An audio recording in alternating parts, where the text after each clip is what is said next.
Lo dijo en la primera hora. Muy bien, seguimos 7:43 en la mañana, gracias a la sintonía que siempre nos dispensa nuestra generosa audiencia a través de nuestra señal abierta e igualmente nuestras plataformas digitales en Facebook, Radio Sonorama, en YouTube, nuestro canal que se llama Sonorama TV.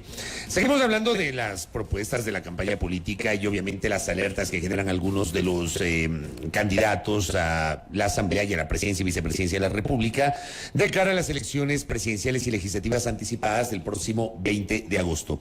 Esther Cuesta nos acompaña, ella se desempeñó como asambleísta hasta el 17 de mayo en la Asamblea que fue disuelta y hoy es candidata a la Asamblea Nacional, igualmente en representación de los ecuatorianos residentes en el exterior. ¿Cómo le va, Esther? Bienvenida, qué gusto. Muy buenos días, un saludo a usted y a la audiencia de Sonorama. Gracias a usted por acompañarnos. A ver, empecemos por estas preocupaciones que hay, y en lo personal yo he planteado a autoridades del Consejo Nacional Electoral, trasladando inquietudes que he recibido sobre el voto telemático de los ecuatorianos residentes en el exterior. El argumento del Consejo Nacional Electoral es que no hay tiempo por la naturaleza de esta elección, no hay tiempo para armar toda la logística, los consulados, el envío de las papeletas al exterior, la parte física, y que va a corresponder, por la naturaleza de esta elección, hacer el voto telemático. ¿Usted tiene dudas sobre este voto telemático, Esther Cuesta? Bueno, primero decir que el CNE está dando unas justificaciones del niño que no estudió, ¿no? Que hay un examen y no estudió para un examen. Hay una ley, el Código de la Democracia, que establece que ya para estas elecciones debíamos de tener el voto telemático en el exterior. El problema, ¿cuál es, Fabricio? Que los consulados no están dando la difusión, la socialización, ayudando a las personas a inscribirse al voto telemático, porque la plataforma del voto telemático del CNE no es una plataforma amigable, es una plataforma que tiene varios problemas. Para recordar a la ciudadanía que en estas elecciones, Fabricio, el padrón electoral es un padrón desactualizado. Es decir, que la última vez que actualizó el padrón electoral del CNE fue en julio del 2022. Es decir, es un año que no se ha actualizado. O sea, estamos hablando de que se actualizó el padrón para las seccionales del 2023. Exacto, para el 5 de febrero. Exacto, para las seccionales de febrero. Exactamente. ¿Y qué pasó? No van a constar jóvenes que ya cumplieron 16, 17 años, que son más de 285,000 jóvenes, y va a constar en ese padrón más de 65,500 personas que han fallecido en el exterior. Es decir, en ese padrón no van a constar los jóvenes y van a constar personas que ya han fallecido. ¿Por qué los consulados? ¿Por qué la Cancillería, Fabricio? Y eso es algo que tenemos que entender. ¿Por qué la Cancillería no está difundiendo el voto telemático? Porque a este gobierno no le interesa que los migrantes votemos. Y con más razón, los migrantes nos estamos organizando en todas las ciudades del mundo donde hay un ecuatoriano para, desde la sociedad civil, desde nuestra comunidad, ayudar a inscribir a la gente al voto telemático. ¿Cómo tienen que hacer los ecuatorianos residentes en el exterior para registrarse y poder participar del voto telemático? Necesitamos ir a la página web del CNE, www.cne.gov.es. De ahí uno baja y dice votación telemática en el exterior, hace clic, de ahí dice un botoncito, inscríbete aquí. Tenemos que inscribirnos ahí, tenemos que tener nuestra cédula o pasaporte ecuatoriano, no importa si está caducado, llenar todos los datos, le preguntan también si tiene la cédula, el código dactilar. Pero, de nuevo, como es un padrón desactualizado, por ejemplo, usted es migrante, salió del Ecuador hace 30 años, tiene la cédula de papel, esa que se plastificaba, ¿se acuerda? Entonces, y ya uno cambia, pues después de 20, 30 años, no le reconoce la foto de la cédula, tiene que llamar por teléfono. Entonces, hay que tener un correo electrónico y un número de teléfono celular en nuestra circunscripción. ¿Por qué un correo electrónico, Fabricio? Porque es a ese correo electrónico que nos va a llegar el mensaje que nos hemos inscrito el voto telemático, y el 20 de agosto es a ese correo electrónico que nos va a llegar el certificado de votación, que ahora es digital. Entonces, por eso es importante poner un número, un correo electrónico correcto para poder ahí recibir el certificado de votación. Desde que votan los migrantes, corríjame si estoy equivocado, creo que la primera vez que votaron los ecuatorianos residentes en el exterior fue para la integración de la Asamblea Constituyente del año 2007. Me parece que esa fue la primera vez. Las elecciones fue del 2006. Ya, correcto. ¿Nunca habían votado telemáticamente? ¿Esa sería la primera vez o antes ya se dio el ejercicio telemático? El 5 de febrero, Fabricio, el CNE implementó el voto telemático de manera parcial. 97.100 ecuatorianos votamos telemáticamente el 5 de febrero y fue un caos. Ustedes recordarán, y aquí los migrantes no me dejan mentir, yo estaba en Génova, no me lo contaron, lo viví. El sistema colapsó por cerca de 3 horas. La gente no sabía cómo inscribirse, no hay la difusión, los consulados cerraron, Fabricio, y eso tengo que denunciarlo. En un día de elecciones los consulados cerraron, y ¿sabe lo que hicieron en Génova?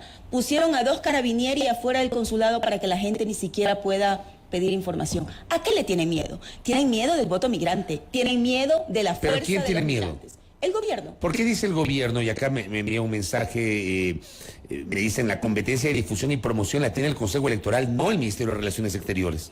Sí y no, porque el Código de la Democracia establece en el artículo 52 que los consulados, es decir, la Cancillería, cuando hay un canciller que conoce de política exterior, de servicios a migrantes, etcétera, la Cancillería, a través de los consulados, tiene la competencia, la responsabilidad de difundir y promover, bajo la coordinación del Consejo Nacional Electoral, la difusión y promover la participación de los ecuatorianos en el exterior en los procesos democráticos. Y lo establece también la Ley Orgánica de Movilidad Humana. Es decir, no es que nos hacen un favor. Está en la Constitución y está en el Código de la Democracia y la Ley de Movilidad Humana las atribuciones que tienen los consulados para difundir la participación activa de los ecuatorianos en el exterior en procesos democráticos. Ahora han hablado con el Consejo Electoral para tratar de identificar estos inconvenientes, sobre todo de la promoción. ¿Ha habido alguna respuesta por parte del CNE? Bueno, nosotros hemos solicitado una veeduría ciudadana al voto telemático por parte, digamos, lo solicitamos al Consejo de Participación Ciudadana y Control Social. En este momento invito a los compatriotas que nos están escuchando de postularse como veedores de este proceso electoral. Los veedores vamos ahí a evaluar quién ha hecho su trabajo, si el Consejo Nacional Electoral ha difundido el voto telemático, si funciona una plataforma que es bastante débil, si hay la infraestructura correcta, si los consulados han hecho la difusión. Y también en el Tribunal Contencioso Electoral presentamos un recurso contencioso en contra del Consejo Nacional Electoral y también incluye el trabajo de la Cancillería, porque nosotros consideramos, Fabricio, que este voto telemático, siendo el único mecanismo de acceso a un derecho constitucional, no está cumpliendo el principio de igualdad y no discriminación y transparencia. ¿Por qué? Porque dígame usted, una persona de 65 años, que también los migrantes tenemos 65 años, ¿cómo va a manejar una plataforma? ¿Quién lo asiste? ¿Quién lo ayuda? Los consulados no están dando esa ayuda. ¿Qué sucede con personas con discapacidad motriz o visual que no pueden acceder a ver la plataforma del Consejo Nacional Electoral? Entonces, aquí creo que el voto telemático, si bien en sí no es lesivo, y la idea, porque yo fui la proponente de las reformas al Código de la Democracia y el voto telemático, fue precisamente para facilitar el acceso a un derecho. Lo que está haciendo el CNE y la Cancillería es obstaculizar el acceso a un derecho a nosotros los migrantes. ¿No será que los problemas se dan, como le decía en la primera pregunta, porque no hay tiempo, porque el tiempo es muy corto, porque al CNE le correspondía en 90 días organizar todo, que es un tiempo muy corto, frente, por ejemplo, a los 6 meses que suelen transcurrir entre la convocatoria de elecciones y el desarrollo del proceso electoral? Aquí hablamos solo de 90 días. Mire, el día de ayer ya hubo una rueda de prensa del Consejo Nacional Electoral y ya dio las cifras de casi todos los binomios ya están aceptados. Me parece 6 provincias o más ya están en firme las candidaturas de los candidatos a la Asamblea. Es decir, Fabricio... En 12 provincias está en firme. En 12 provincias. Cuando ya hay voluntad política, cuando se tiene personas técnicas preparadas para hacer las cosas, se puede hacer. No lo han querido hacer. Y nosotros con más ganas estamos asistiendo a los migrantes para que se inscriban al voto telemático y en estas elecciones del 20 de agosto votemos todos sí, por el binomio de Luisa González y Andrés Arauz, por la lista 5, la Revolución Ciudadana de Rafael Correa. Dejemos ese tema de lado y paso a preguntarle de su candidatura. ¿Por qué quiere usted volver a la Asamblea? Mira, hay cosas pendientes, le voy a decir 2. La primera tiene que ver la evaluación de la Ley Orgánica de Movilidad Humana. El Ecuador no necesita más leyes para los migrantes. Lo que necesitamos es aplicar esas leyes. Lo que no se ha hecho en el Ecuador por al menos 6 años. En esta evaluación de la Ley de Movilidad Humana identificamos la falta de presupuesto, la falta de coordinación interinstitucional para temas de migratorios, la falta de acceso a servicios consulares de calidad. Los consulados ahora se han vuelto a consulados de puertas cerradas, no atienden los sábados, no atienden los domingos, no hay consulados móviles, no hay brigadas móviles, los cónsules son personas que nadie nunca las ha visto. Así que tenemos que volver a los consulados de puertas abiertas, los consulados al servicio de la comunidad migrante y al servicio de nuestras familias también aquí en el Ecuador. Un gobierno que defiende nuestros derechos. Y la segunda tiene que ver con las diferentes leyes que aún están en la Asamblea Nacional en tratamiento, quedaron suspendidas. ¿Cuáles quedaron suspendidas? Hay una importante que tiene que ver con las obligaciones del Estado ecuatoriano en materia de derechos humanos. Mire, el Ecuador ha firmado cerca de 10 convenios internacionales en derechos humanos y pregúnteme si los estamos cumpliendo. Evidentemente no. No hay acceso a educación de calidad, los niños siguen con desnutrición infantil, no hay acceso a un derecho como es la salud. Entonces, el Ecuador se dedicó a firmar, ratificar convenios internacionales en derechos humanos, pero no los ha cumplido. No tenemos en el Ecuador un mecanismo de implementación de las obligaciones del Estado ecuatoriano en materia de derechos humanos. ¿No será que hay muchas cosas pendientes en la Asamblea por el hecho de que el último periodo, que fue un periodo muy convulso, muy complejo, de mucha conflictividad y polémica, el Parlamento se dedicó a otras cosas y no a abordar los temas de fondo que tienen que ver con la legislación, Esther? Yo creo que tal vez mediáticamente es lo que más la gente quería saber de la Asamblea, ¿no? Los conflictos. Pero hay un trabajo silencioso de hormiga, Fabricio, que invito a la ciudadanía a conocer sobre los legisladores. Los parlamentos cumplimos una función importante en legislar y en fiscalizar. Porque el poder político alguien lo tiene que fiscalizar. Y ese es el rol del Parlamento. El tema es que, a ver, yo tengo claro que las leyes se construyen en las comisiones y es en las comisiones donde se hace el verdadero trabajo parlamentario. Y ahí tal vez está el trabajo que no se ve. Pero resulta que lo que se presentaba en el Pleno muchas veces ofrecía a la opinión pública una imagen totalmente conflictiva del Parlamento ecuatoriano. Y ahí hay el error del Parlamento, de la Asamblea, Esther.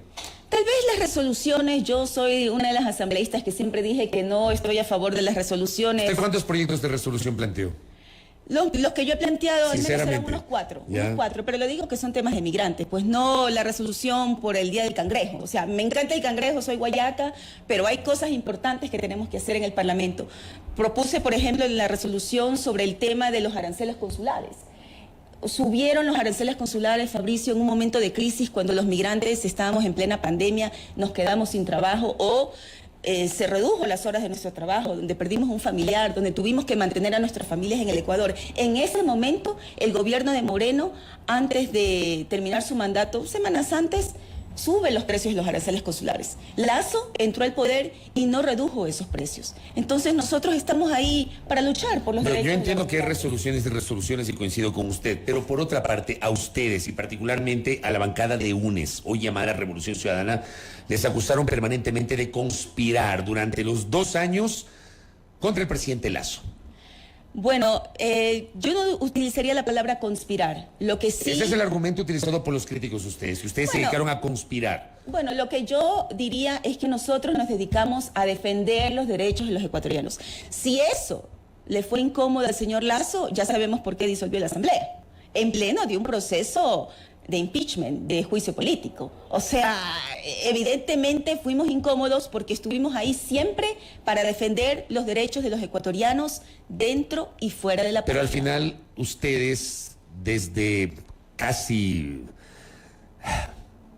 octubre del 2021 más o menos, cuando fue la primera vez que el presidente Lazo habló del tema de la disolución de la Asamblea Nacional, cuando la Asamblea le devuelve el proyecto de ley de creación de oportunidades porque, digamos, no fue calificado por el CAL, ya empezó a hablar por primera vez. Estaba mal hecho. Claro, pero ustedes siempre mantuvieron la tesis de que el presidente disuelva la Asamblea y convoque elecciones anticipadas. E inclusive el año pasado ustedes plantearon eso cuando impulsaron un mecanismo de destitución del presidente de la República al que le faltaron 12 votos en el contexto de las protestas de junio. Al final ustedes siempre quisieron que haya disolución de la Asamblea.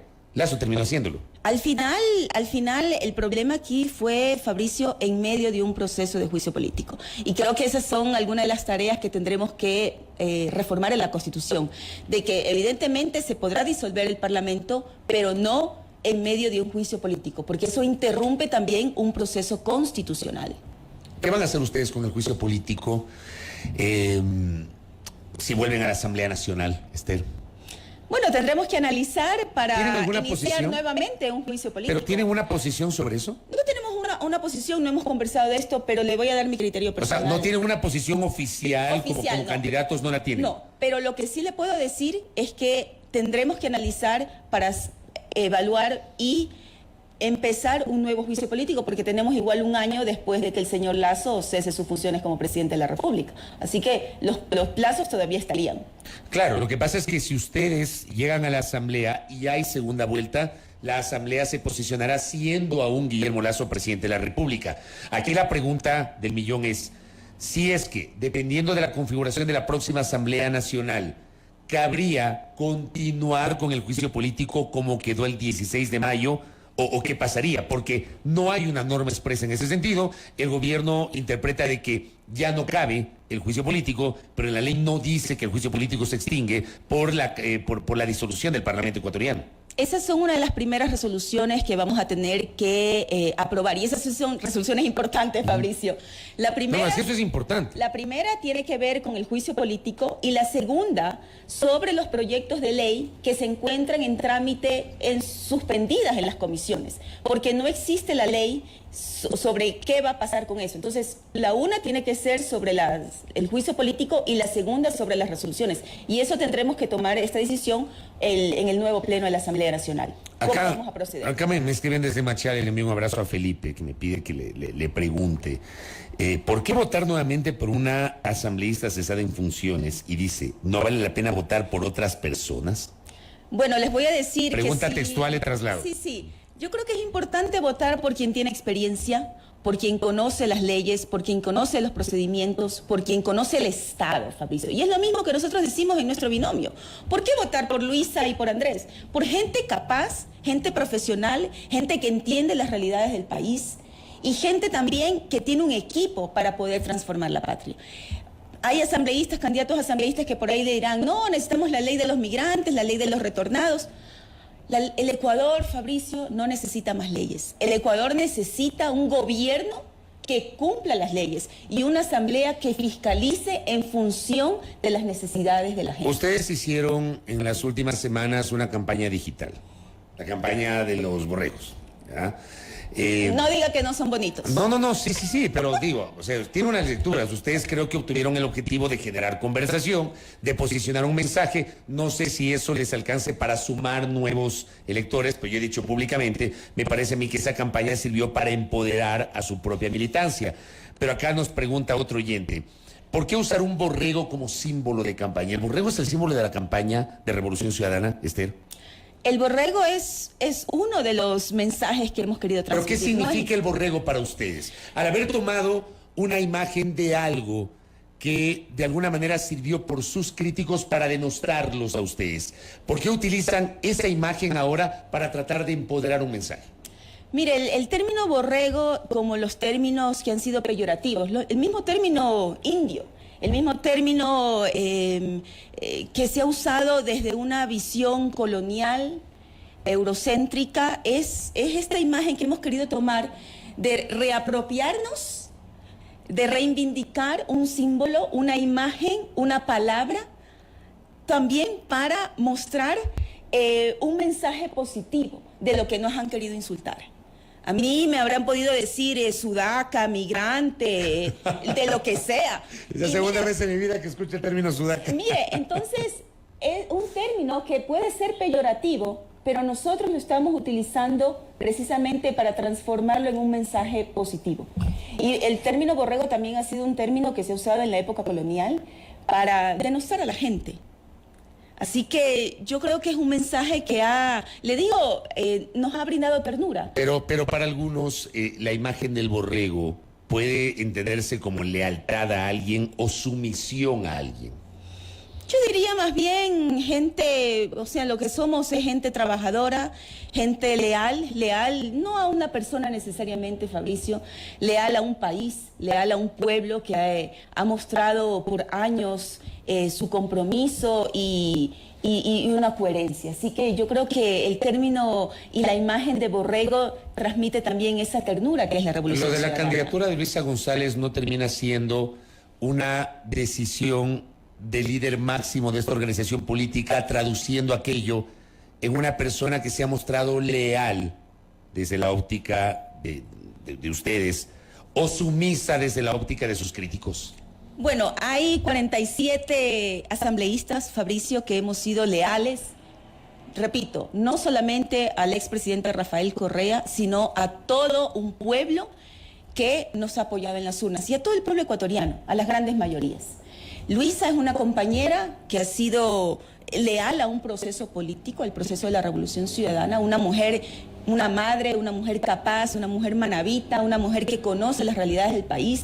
Y finalmente, yo creo que ya es hora que el Ecuador tenga una mujer presidenta elegida por su pueblo. Pero su candidatura, y que resuelva los problemas del Ecuador. le pregunto si su candidatura, la candidatura de Luisa González, no generó de alguna manera diferencias entre el ala más progresista de Revolución Ciudadana, porque ella es identificada no precisamente con esa ala más progresista. Por ejemplo, la posición de Luisa González sobre el tema de los derechos sexuales y reproductivos, o el tema del matrimonio igualitario, etcétera, que es, digamos, claramente distinta probablemente a la postura de aquellas voces que forman parte de esa ala más progresista de RC. No, debo decir que no existió ningún conflicto. Honestamente, yo soy de la ala que estoy a favor de los derechos de la mujer, los derechos sexuales de la mujer, etcétera. Usted es del sector de Jairé Noriega, de Gisela Garzón, del ala más progresista. Nosotros somos de esa ala. ¿A usted no le hizo ruido que Luisa sea candidata? No, porque... Porque ella tiene una posición distinta. No, porque ¿sabe qué? Miren, en mi propia familia tenemos diferentes posiciones sobre ese tema con mis hermanos. Pero eso no quiere decir que yo no los quiera y que yo no los respete y que yo no vea en ellos toda su capacidad. Entonces yo creo que es lo mismo en ese sentido. Luisa ha mostrado una capacidad enorme. Yo me siento orgullosa, lo debo decir, orgullosa como mujer, como madre, como migrante, de que una mujer está llevando adelante una campaña donde todos los demás candidatos son hombres. Y eso hay que decirlo. Ella ha mostrado fuerza, capacidad, así que yo estoy muy orgullosa de mi compañera. Ustedes, Esther, ¿no tienen una cruz a sus espaldas más reciente? Le pregunto. Y es el papel de abstención de ustedes, de la bancada de Revolución Ciudadana en noviembre del 2021 con la reforma tributaria. Mire, lo que pasó en esa asamblea... Ese fue un error. Fue un error, pero... Usted admite que fue un error. Porque verá que detrás de eso se dijo que había un pacto oculto con el gobierno y que el resultado de ese pacto era la liberación del ex vicepresidente Jorge Glass. Yo créame, lo he comentado, y alguna gente me cae por eso, pero he comentado. Yo no puedo entender hasta ahora por qué se abstuvieron y no votaron en contra de la reforma tributaria. ¿Por qué lo hicieron? Bueno, fue un error, Fabricio, y creo que ya lo hemos conversado en otros espacios con la ciudadanía, pero lo que sí debemos entender es que es hora de transformar este país, es hora de tener un gobierno que esté al servicio de la gente y es hora de que podamos nuevamente recuperar la patria con la lista 5, con la Revolución Ciudadana. ¿Ese error les ha pasado factura a Esther Cuesta? ¿Le pasó factura en la imagen de la bancada? Mire... Pudo pasar, pero no creo que la gente ve el entorno global y la gente sabe que podemos cometer errores, la gente sabe que pasó eso, pero la gente no tiene la duda de que siempre vamos a estar con ellos. Creo que la gente lo tiene eso claro. Puede pasar esos errores como en todas partes. Usted es la primera persona de RC que me dice que fue un error lo de noviembre de 2021 y está bien que lo reconozca. Oiga, una cosa final. Hay que reconocer, qué bueno que lo reconozca porque varios de sus compañeros no lo han hecho cuando les he preguntado aquello. Una cosa adicional, me escriben desde el centro del país, desde la provincia de Cotopaxi, Santiago Carrera, y me dice, ¿Por qué la campaña del RC se ha concentrado en la costa cuando en la sierra es donde perdieron en 2021 y eso les costó la presidencia? ¿Cómo están las cosas en la sierra? ¿Cómo está la estrategia de campaña del binomio González Arauz? Bueno, hoy nuestro binomio estará en Cayambe a las 12 del día. Vamos a tener un encuentro con hermanos campesinos, hermanos de las comunidades indígenas. Vamos a estar ahí con nuestro binomio acompañándolo y después va a estar en Ibarra, en Otavalo el día de hoy. Así que no sé dónde sacó que estamos en la costa. O sea, sí están en la sierra. Claro que sí. Hoy estamos en la sierra y toda esta semana vamos a estar en la sierra. Y esto ultimísimo, me pasan este dato. ¿Es cierto que usted, junto a Marcelo Holguín y la misma Luisa González, estuvieron inicialmente en una terna de precandidatas a la vicepresidencia, inicialmente, cuando todavía se estaba armando el tema del binomio? Es correcto. ¿Ya? ¿Y al final qué pasó? Al final sale nuestra compañera Luisa y nuestro compañero Andrés Arauz y a mí me enorgullece enormemente. Yo estaré en el lugar donde se me necesite y donde los migrantes también vean que pueda ser útil. Esther Cuesta, gracias por el tiempo. Gracias. Conversar aquí con nosotros Esther Cuesta, exasambleísta, candidata a la Asamblea Nacional, representando a los ecuatorianos residentes en el exterior. 8:08 en la mañana, pausa. Al regresar, se cerró un primer semestre sangriento en el tema de inseguridad. Lo comenté ayer en este espacio. Lo vamos a sustentar ya mismo con el académico Daniel Pontón, aquí en A Primera Hora. Primera plana. Todas las noticias, todas las voces.